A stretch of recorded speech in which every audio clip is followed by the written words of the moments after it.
seja muito bem-vindo ao primeiro Revista Novo Tempo de 2016. Tudo bem, Leite? Tudo bom, Suzane? Muito obrigado você aí de casa por abrir as portas para a gente poder entrar. Todo mundo sabe que o Revista Novo Tempo é um programa noticioso que mostra as principais ações que a Igreja Adventista tem feito no Brasil e também ao redor do mundo. São ações que possibilitam o avanço da pregação do Evangelho de Cristo. É isso mesmo, e nós já estamos no ar há mais de 10 anos. E em 2015 foi possível vivenciar muita coisa nova. E neste programa nós vamos reviver aqui os melhores momentos. Mas esses melhores momentos, Suzane, vão ser divididos com os editores da Revista Adventista, que é outro veículo oficial da Igreja Adventista do Sétimo Dia. E nós temos aqui do nosso lado, primeiramente, o jornalista e pastor Marcos de Benedicto, que é redator-chefe da Casa Publicadora Brasileira e também editor da Revista Adventista. Falei certinho, pastor? Falou certinho, é isso mesmo, e é um prazer estar aqui com vocês. Tá certo, a gente também tem um dos editores associados, o jornalista Márcio Tonetti. Tudo bom, Márcio? Tudo bom, uma satisfação começar o ano aqui com vocês, no estúdio e com o pessoal aí de casa também, né? Tá certo. E também, por último, mas não menos importante, o jornalista e também editor associado da Revista Adventista, Wendel Lima. Tudo bom, Wendel? Tudo bem, Leite, tudo bem, Suzane. Vai ser um prazer a gente recapitular o que foi o ano de 2015 aqui. Com certeza. E muito obrigada, senhores, por nos receber aqui na Casa Publicadora Brasileira, que é a editora da Igreja Adventista no Brasil. E a gente vai discutir juntos, obviamente, um pouco sobre o que foi notícia nesse ano. Então, a partir de agora, começa a retrospectiva do Revista Novo Tempo.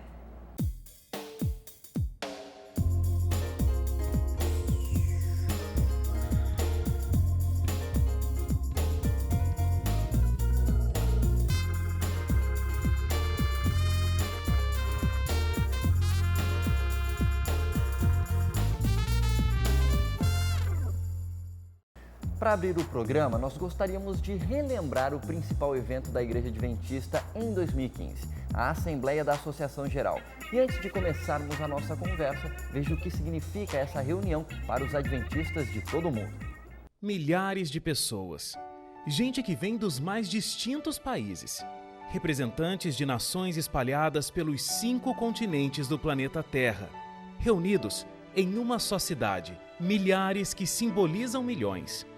Uma multidão que representa uma fé mundial, uma crença que muda hábitos, relacionamentos, a forma de viver e de sonhar.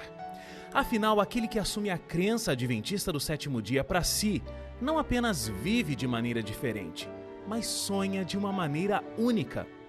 Porque sonha com o céu, sonha com o retorno, o advento de Jesus Cristo ao planeta Terra. Sonha com o cumprimento da promessa que diz: eis que venho sem demora. Um sonho de milhões que não sonham dormindo, mas acordados, bem despertos, prontos a levar a mensagem de esperança a todos os cantos do planeta. E por isso, se reúnem mais uma vez como um movimento mundial em uma única cidade. Por meio de representantes, um povo todo traça metas, conversa sobre a fé, escolhe líderes, troca experiências e, acima de tudo, ora. Ora para que o Espírito Santo inspire a cada adventista aqui em San Antônio ou ao redor do planeta, para que o ser humano possa se tornar um instrumento do céu para transformar vidas e levar a esperança da volta de Jesus para todo o mundo. Levante-se, resplandeça, Jesus está voltando. Esse foi o lema dessa edição de número 60 da Conferência Geral da Igreja Adventista do Sétimo Dia. Um chamado para a ação, um chamado para que homens possam ser usados por Deus e façam dessa a última grande reunião da Igreja Adventista do Sétimo Dia aqui neste planeta. Afinal, aqueles que esperam o advento do Messias a esta terra não esperam nada menos do que a realização dessa promessa o quanto antes. E por isso, querem levantar-se, querem resplandecer para ver Jesus voltar.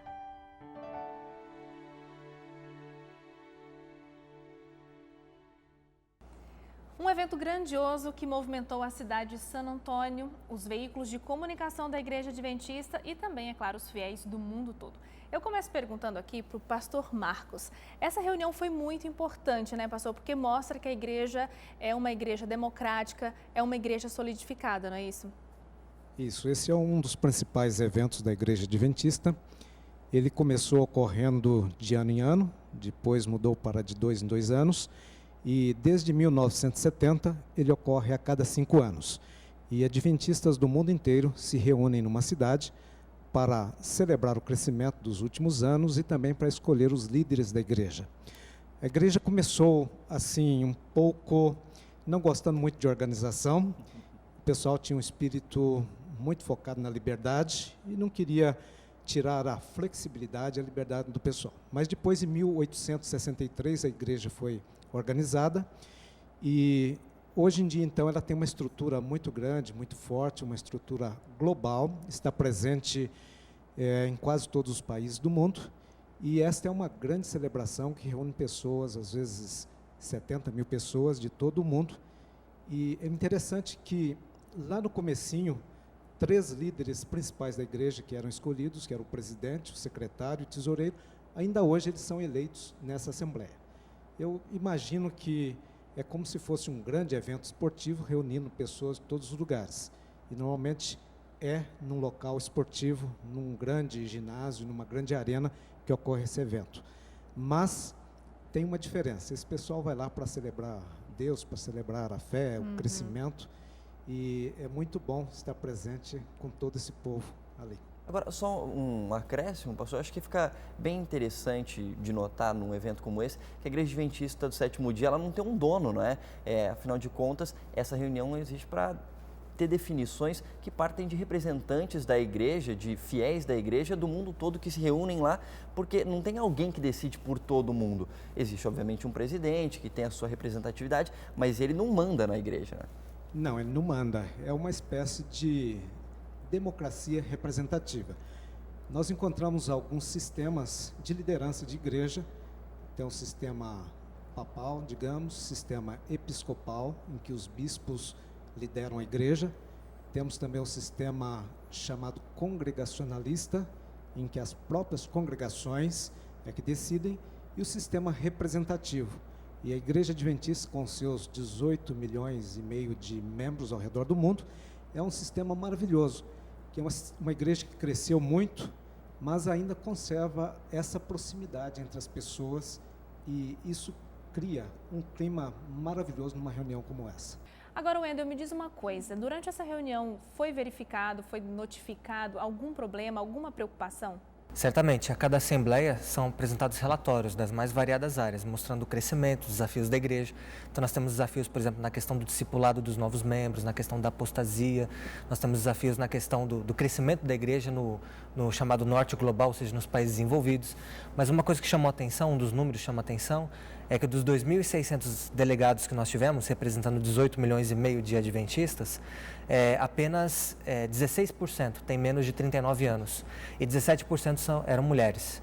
Então isso nos chama a atenção porque, apesar da igreja ter muitas mulheres, a maioria da igreja é feminina, e também nós temos muitos jovens, essa representatividade não tem sido refletida no número de delegados. Então, talvez vai precisar ter algum arranjo aí na questão da participação desses membros desde a base, em todos os níveis administrativos, para que lá na Associação Geral eles tenham maior representatividade. Mas apesar dessa dificuldade de representatividade que nós ainda temos, me chamou muito a atenção a seriedade, a transparência do processo de votação na Assembleia, especialmente numa questão tão polêmica como foi a questão da ordenação de mulheres ao Ministério Pastoral. Então, na quarta-feira nós acompanhamos ao vivo isso e nós vimos que todo mundo teve espaço para falar, para dizer, e realmente a decisão ela foi conduzida pelo Espírito Santo. Então, eu creio que a igreja saiu fortalecida e seu modelo representativo também saiu fortalecido dessa Assembleia. E uma das muitas decisões que foram tomadas, teve uma que foi tema de discussão por um longo período. Se os 13 escritórios da Igreja Adventista ao redor do mundo deveriam ter autonomia para definir, cada um por si, sobre a ordenação de mulheres ao ministério pastoral. O que foi votado e a importância desse assunto é o que você confere agora. O que estava em votação durante a Assembleia de número 60 da Conferência Geral da Igreja Adventista do Sétimo Dia em San Antônio, nos Estados Unidos? A pergunta que deveria ser respondida por meio de uma votação era a seguinte: os 13 escritórios da Igreja Adventista ao redor do mundo deveriam ter autonomia para decidir sobre a ordenação de mulheres ao ministério pastoral ou não? E o que foi decidido por meio de votação foi: Qualquer decisão sobre esse tema deve ser tomada pela Igreja Adventista em nível mundial e não cada um dos 13 escritórios ao redor do mundo fazer a sua própria decisão sobre esse tema. Apenas isso. Não estava em votação nenhuma dessas duas perguntas. As mulheres podem ser pastoras na Igreja Adventista do Sétimo Dia? As mulheres podem ser ordenadas, seja como diaconisas ou anciãs? Nenhuma dessas duas perguntas estava em votação. Agora, vale lembrar que a Igreja Adventista tem pastores ordenados e comissionados ao redor do mundo. E qual é a diferença entre pastores ordenados e pastores comissionados? De acordo com os regulamentos da Igreja Adventista Mundial, um pastor ou pastora comissionado está autorizado a desempenhar quase todas as funções de um pastor ordenado. Entre elas está a de realizar batismos, oficializar casamentos, funerais, santas ceias, etc. Os pastores ou pastoras comissionados não podem realizar apenas as seguintes atividades: organizar igrejas, unir igrejas e ordenar anciãos ou diáconos locais. Vale a pena lembrar o que disse o pastor Ted Wilson, presidente mundial da Igreja Adventista do Sétimo Dia, no dia 10 de julho de 2015, durante a Conferência Geral em San Antônio, nos Estados Unidos. Mantemos os regulamentos atuais. O voto apenas impede que as divisões mundiais da Igreja tomem decisões sobre a ordenação de mulheres ao ministério pastoral. O voto não tem que ver com o fato de mulheres serem ordenadas como anciãs de igrejas locais, uma prática regulamentada pela Igreja que existe há várias décadas.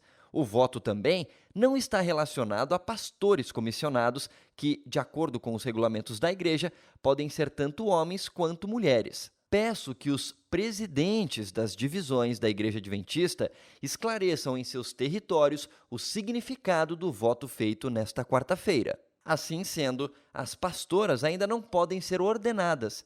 Caso essa ordenação possa vir a acontecer um dia, essa será uma decisão tomada pela Igreja Adventista em nível mundial.